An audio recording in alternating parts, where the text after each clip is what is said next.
Space whales? Nope, rather deal with devils. Chapter 47, Fan Fiction by Azazyel.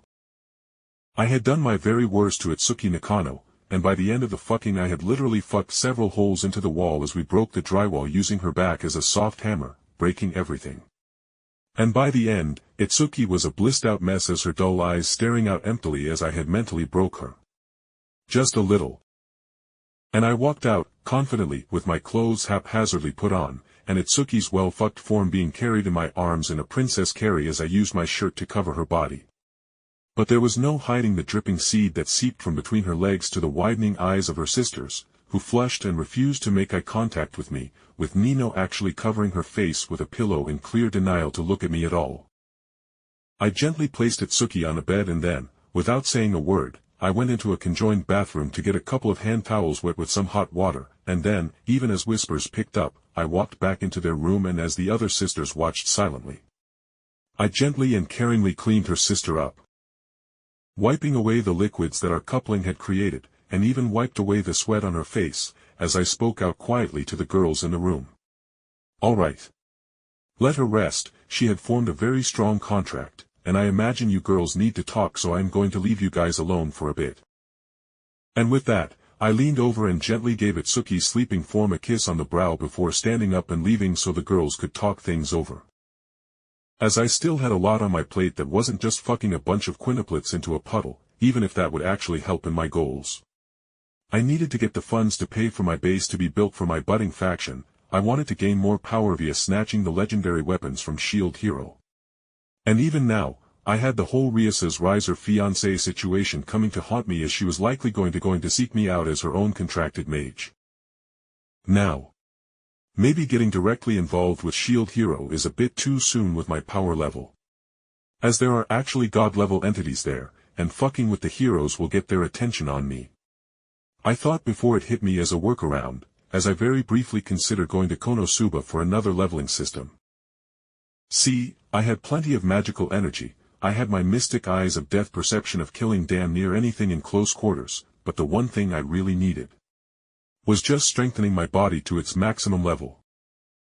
And in that thought process, I realized I had two different options. I could go to a cultivation universe and get some cheap body refinement martial arts, or I could take the fullest advantage of my transdimensional powers and bring Mash and Mommy into Konosuba. But my thoughts were cut off as I opened the door to my room, and Mommy, who was literally playing Farming Simulator with Mash, who was playing on her own PC, spoke out. "Jake. Welcome back, how are the Nakano siblings doing?" She questioned gently, and I smiled as I came over and gave her a quick kiss to the cheek before I pulled back, seeing her lips twitch and her nose pinch as she could recognize the smell of sex on me. "It went as well as it could, Mommy. Give me a minute to take a shower, as we have a lot to talk about, and also get ready for going out." I gave her a warning, making her pout slightly as she looked at her game and Mash, who likewise threw me a small pout as she still was basically useless without her having any form of powers and only a homunculus body that was supported by my mana. I just gave both girls a flat look before rolling my eyes and huffing. "All right, I will take a shower and then a bath. You guys have a good half an hour then." "Thank you," they both said in unison, and idly I wondered if I should try to go to the Farming Simulator universe or another such universe to get food that can grow obscenely fast.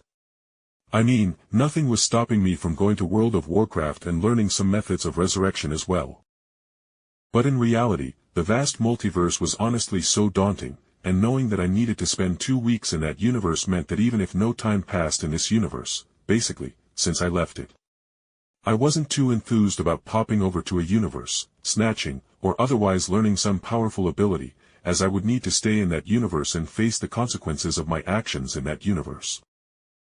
So after taking my shower and cleaning off the scent of 5 ladies on my body, I laid down in the bath and took out the bounty book and looked to see who/what was in the area after I looked up the contractor that Sona offered me, who even with her as the contact and acting as the referral, I was still a good ways away from having enough money to buy a good mansion from their help. All right. Child molester teacher uses hypnosis to make a lowly harem. R.I.P., he already died. I thought, boredly seeing the bounty fade away right in front of me, and I made a noise as I flipped to a different page in the enchanted bounty book of Japan. Hiro Nakiri, wielder of the sacred gear Shadow Edge. He is a child of the Nakiri clan of Japan's 5 principal clans. Despite his clan condemning his action of mass Yukai slaughter, they refused to kick him out of the clan. Capture alive, live capture of target only. The reward for capture and delivery to Yasaka the nine-tailed kitsune of Kyoto is $1,000,000. My lips twitched seeing a literal down payment for my future faction base staring at me in the face, and then seeing no one had even taken the mission, I mentally said fuck it as I had the protection of the Citri clan and soon probably even the Gremory to back me up if the Nakiri clan decided to act up. Not that I really cared, as only the Himejima were really of note. Signing on the mission, I idly had a thought.